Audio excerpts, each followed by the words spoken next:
Madame la Présidente, merci beaucoup. Merci à vous tous pour cette invitation et pour l'occasion de parler un peu, justement, de discuter de la situation en Israël, de la situation au Moyen-Orient. J'ai suivi d'ailleurs avec beaucoup d'intérêt le débat et l'intervention de mon collègue palestinien, Monsieur Al-Farah. Et aussi la teneur des propos et de la discussion, je trouve que c'est très intéressant et très important. Et si je puis me permettre, je vous félicite de vous pencher sur la question parce qu'effectivement, elle est essentielle. De mon point de vue, d'ailleurs, j'aurais bien aimé être assis ici aux côtés de Monsieur Al-Farah. Parce que je ne vois aucun inconvénient et aucun problème à ce que les ambassadeurs israéliens et palestiniens, en tenant compte évidemment de la distance requise par la Covid-19, puissent être assis l'un à côté de l'autre et puissent parler directement. Et je vous invite d'ailleurs, si jamais la situation sanitaire le permet, justement à nous inviter tous les deux. Parce que je crois que ça serait utile, ça serait formidable, et c'est justement l'un des rôles que l'Europe en général et la Belgique en particulier peut aussi jouer, justement d'amener les Israéliens et les Palestiniens ensemble. Je crois que ça serait fort utile. Voilà, alors donc nous avons en fait depuis avant-hier un nouveau gouvernement en Israël. C'est une excellente nouvelle, nous avons traversé une crise qui a duré un peu plus que 500 jours. Je crois que vous connaissez un peu la situation ici en Belgique. Alors en Israël, la situation est différente parce qu'en fait, la loi stipule que si un gouvernement n'est pas formé dans un certain délai, il faut donc avoir de nouvelles élections. Et de fait, nous avons eu cette dernière année 3 campagnes électorales. Le résultat, en fin de compte, étant un gouvernement d'union nationale. C'est un gouvernement dans lequel vous trouverez des partis de bords politiques différents, du parti travailliste israélien, donc qui est le parti social-démocrate israélien, en passant par le centre dirigé par M. Gantz, et le Likoud, qui est un parti de centre-droit, et aussi 2 partis religieux, 2 partis ultra-orthodoxes. Ce gouvernement d'union nationale répond véritablement aux attentes des citoyens israéliens. Sa composition, disons que revêt aussi un certain caractère d'urgence parce qu'il y a des défis auxquels nous devons faire face en Israël. Tout d'abord la Covid-19. Qui est un défi qui va bien au-delà du sanitaire, et je crois qu'on le sait ici en Belgique, c'est un défi sociétal et un défi économique. Et c'est pour ça que la formation de ce gouvernement est très importante, parce qu'elle va nous permettre de faire face à la situation post-Covid-19. Si vous le souhaitez, Madame la Présidente, je pourrais après vous donner aussi des informations sur la situation de la Covid-19 côté israélien et côté palestinien, et comment est-ce que nous avons réussi à la combattre ensemble, parce qu'en fin de compte, quand on voit les données, quand on voit les chiffres, ils ne sont pas mauvais du tout. Pour une population qui est plus ou moins équivalente à celle de la Belgique, nous sommes 9,5 millions d'Israéliens, nous déplorons à peu près 270 décès, et beaucoup moins du côté palestinien, fort heureusement. Et je crois que ce sont d'excellentes nouvelles, et on peut aussi en tirer certains enseignements si on le souhaite. La formation du gouvernement a été précédée par l'inauguration du Parlement israélien. Et là, évidemment, ce sera un processus à suivre, et je me permettrai de vous informer aussi. Nous attendrons la formation de la Commission des Affaires étrangères du Parlement israélien, et aussi par la suite du groupe d'amitié Israël-Belgique, pour réentamer un dialogue parlementaire qui qui avait été interrompu il y a à peu près 1 an et demi suite aux crises politiques respectives en Israël et en Belgique. Je crois que c'est très important.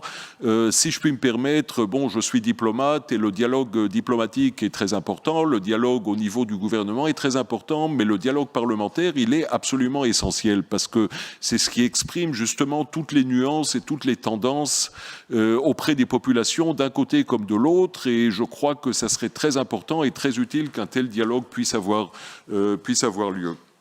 Alors évidemment, le deuxième défi, et je suppose que c'est la question qui vous intéresse plus particulièrement, et c'est une question évidemment à laquelle s'est adressé aussi mon homologue Monsieur Alfara, c'est la question politique, diplomatique, relations entre Israéliens et Palestiniens, le plan Trump, ce que nous appelons l'implémentation de souveraineté, ce que vous appelez l'annexion.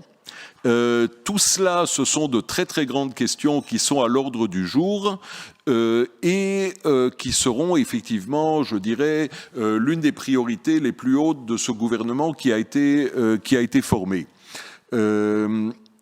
Il y a eu, dans ce contexte-là, hier, un discours très important de mon nouveau ministre des Affaires étrangères, Monsieur Ashkenazi, son discours d'inauguration au ministère des Affaires étrangères, et j'en ai fait parvenir une copie d'ailleurs au service de Monsieur Goffin, et si vous le souhaitez, je vous enverrai une copie aussi parce que il s'est adressé de manière, je pense, très intéressante et très constructive à cette question du plan Trump et notamment à cette question de l'annexion, pour dire de manière très claire que tout ce qui aura lieu aura lieu dans le cadre du plan Trump, en dialogue, dans le cadre d'un dialogue avec les Palestiniens, et de manière à ne pas mettre en danger ou en risque les relations de paix dont nous bénéficions avec nos voisins, à savoir la Jordanie et l'Égypte. Je crois que c'est un message très important qui met les choses dans une perspective. Il est évident que c'est un dossier à suivre. Le plan Trump, et je vous en parlerai un peu plus en détail, est pour l'instant, comme disent les Américains, « the only game in town », c'est le seul plan qui est sur la table. Il n'y a pas d'autre plan sur la table pour le moment. Et donc, il est la plateforme de référence, et non seulement pour les Israéliens. Il faut se souvenir quand même que lors de la présentation de ce plan à la Maison-Blanche, plusieurs pays arabes ont été représentés. Donc, de dire qu'il y a un consensus arabe contre le plan, je pense, ne reflète pas vraiment la réalité.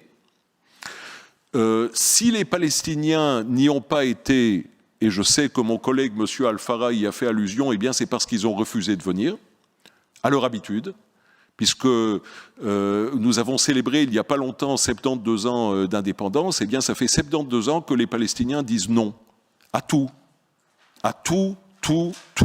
systématiquement. Alors ils ont encore une fois dit non. Et bon, ça j'y arriverai par la suite, mais je pense que s'il y a bien un rôle que l'Union européenne doit jouer, c'est celui d'essayer d'expliquer aux Palestiniens qu'il serait bien qu'ils négocient. Le plan Trump est un cadre, c'est un cadre flexible. Trump a dit lui-même de manière très très claire que si les partis décidaient différemment, eh bien, ça serait tout à fait respecté. C'est pas une recette de cuisine à suivre à 100%. Hein.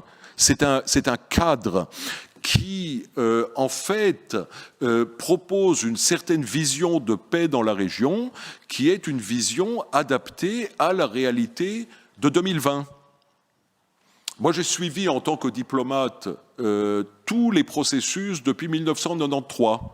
Le processus d'Oslo, les négociations qui ont eu lieu par la suite, l'échec de ces négociations, le terrorisme palestinien, la deuxième intifada, les discussions entre M. Olmert et M. Abbas. Nous avons tout vécu pendant ces derniers 25 ans plus. Et pour nous, il est évident que la réalité du Moyen-Orient aujourd'hui, en 2020, n'a rien à voir avec la réalité du Moyen-Orient en 1993. Et le plan Trump reflète en fait les changements fondamentaux qui ont eu lieu dans la région. Le printemps arabe, le tremblement de terre qui a suivi le printemps arabe, dont le Moyen-Orient commence maintenant peut-être un peu à se remettre, l'ébranlement de régimes dictatoriaux un peu partout dans la région, le démantèlement ou la destruction, si vous voulez, d'États artificiels et la réécriture de frontières sur d'autres bases, alors qu'elles soient ethniques, linguistiques et surtout religieuses. Ce que nous voyons aussi, c'est un changement profond de paradigme.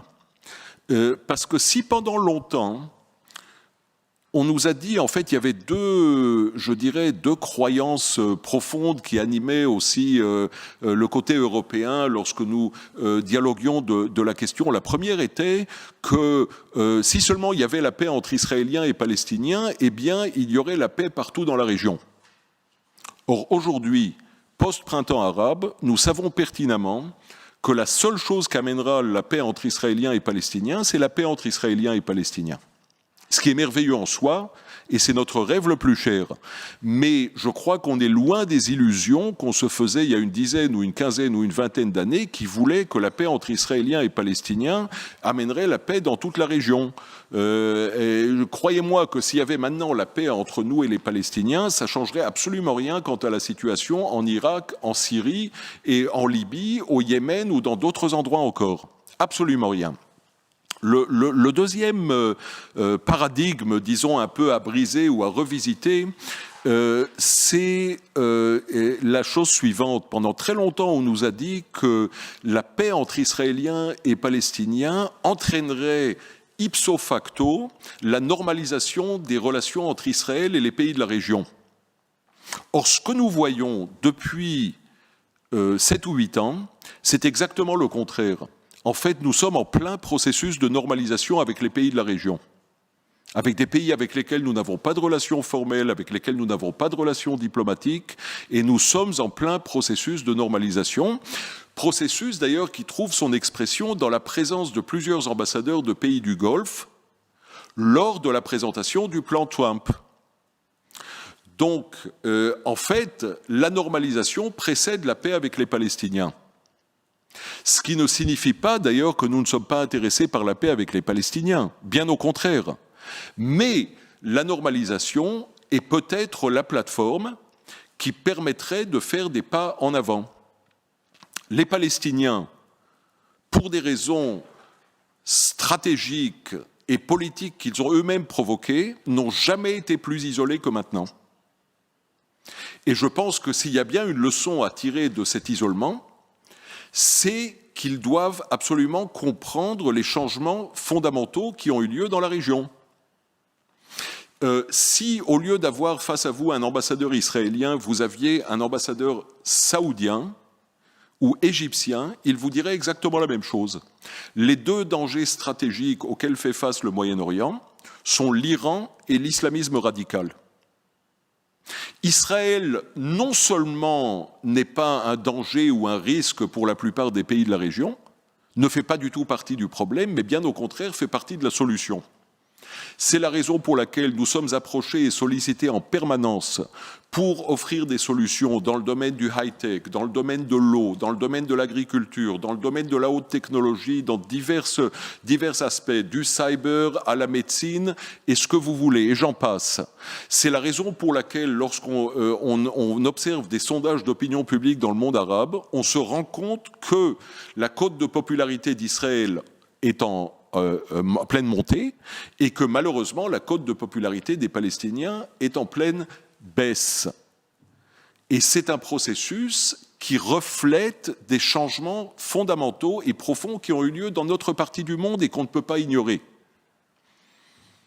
Et c'est pour cela qu'il serait bien qu'au lieu de nous faire la morale, comme M. Borrell hier, qui se permet d'un côté de nous féliciter pour la formation d'un nouveau gouvernement, mais d'un autre côté brandit une semi-menace au cas où nous procédions à telle ou telle annexion, eh bien, au lieu d'adopter un langage qui n'est pas vraiment positif, je pense qu'il serait beaucoup plus utile de nous parler et de parler aux Palestiniens. Les Palestiniens vous demandent, et je finirai, Madame la Présidente, les Palestiniens vous demandent des sanctions contre Israël et la reconnaissance unilatérale de la Palestine. Je pense que cette question des sanctions contre Israël, elle a déjà été abordée. De notre point de vue, je crois qu'il est très très clair que c'est contraire évidemment à toute norme internationale, c'est tout à fait discriminatoire et c'est fort inutile. Et je serais heureux d'en discuter un peu plus en profondeur si vous le souhaitez. Quant à la reconnaissance d'un État palestinien, écoutez, en 1993, en signant les accords d'Oslo, nous avons reconnu la légitimité des aspirations palestiniennes à la souveraineté. Alors, si vous voulez réitérer ce que nous avons fait, Israël, en 1993, pourquoi pas? Le problème, c'est que pour les Palestiniens, pour les dirigeants palestiniens aujourd'hui, la reconnaissance internationale sert de remplacement à la négociation. Ils espèrent obtenir par le biais de la reconnaissance internationale ce qu'ils ne veulent pas obtenir par le biais de la négociation. Et pourquoi ne le veulent-ils pas? Parce que la négociation implique compromis. Et les Palestiniens ne sont pas prêts à un compromis. C'est pour ça qu'ils pensent qu'en recevant la reconnaissance de tel ou tel pays, leur cause sera avancée. La vérité est que sur le terrain, cela ne change absolument rien. Parce qu'un changement fondamental sur le terrain en faveur des Palestiniens passe par les négociations et uniquement par les négociations. Et c'est exactement le message du côté israélien, c'est le message aussi du plan Trump.